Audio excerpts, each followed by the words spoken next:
Magandang araw ulit sa ating mga viewers. Ipapakita ko sa inyo kung paano natin ilaalagaan ang ating mga orchids. Unang-una, hindi siya masyado sa init ha. Sa umaga lang talaga yung init niya, sa tanghali.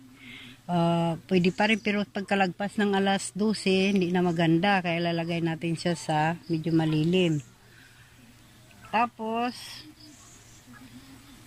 ito may net siya. Sa taas mayroon siyang net. Uli kaya kung mayroon kaya mga puno, pwede na rin. May mga puno na maglilim sa kanya.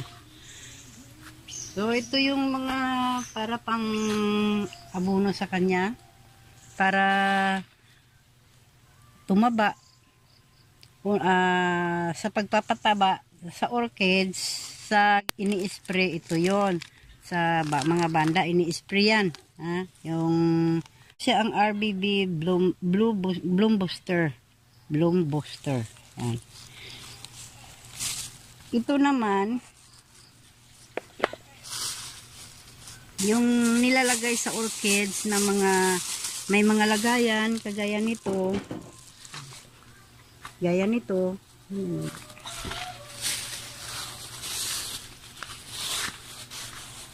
Yan, mga kagaya niyan.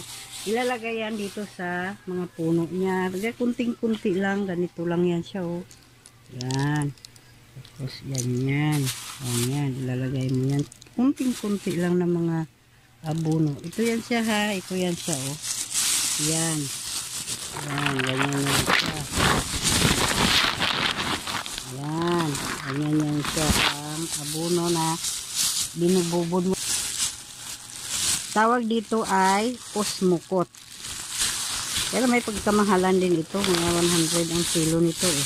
Pero matagal mo rin gamitin. Ilang buwan din. Kasi ilagay mo lang naman. Pakunti-kunti dyan sa puno. Ganon. Yan. Ganon. Yan. Ayan. Ganyan lang sa mga puno niya. Yan. Kunti lang nga, isang dakot lang to. So, isang ganyan lang, oh, kadami, oh. Tapos, ganyan. Ganyan. Ayan. Ganyan.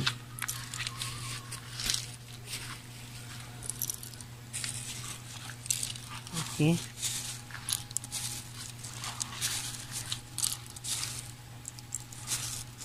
Okay.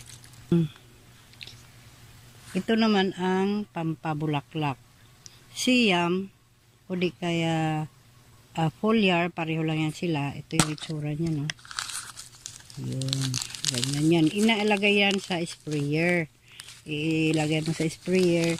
Mga 2 kutsarita. Isang kutsarita lang yan sa isang sprayer na 1 liter. Ganyan. Tapos ito naman, ito yun ay pang root buster, power grow root buster, growth buster. Foliar din siya, foliar fertilizer, power grow, pang paugat ito.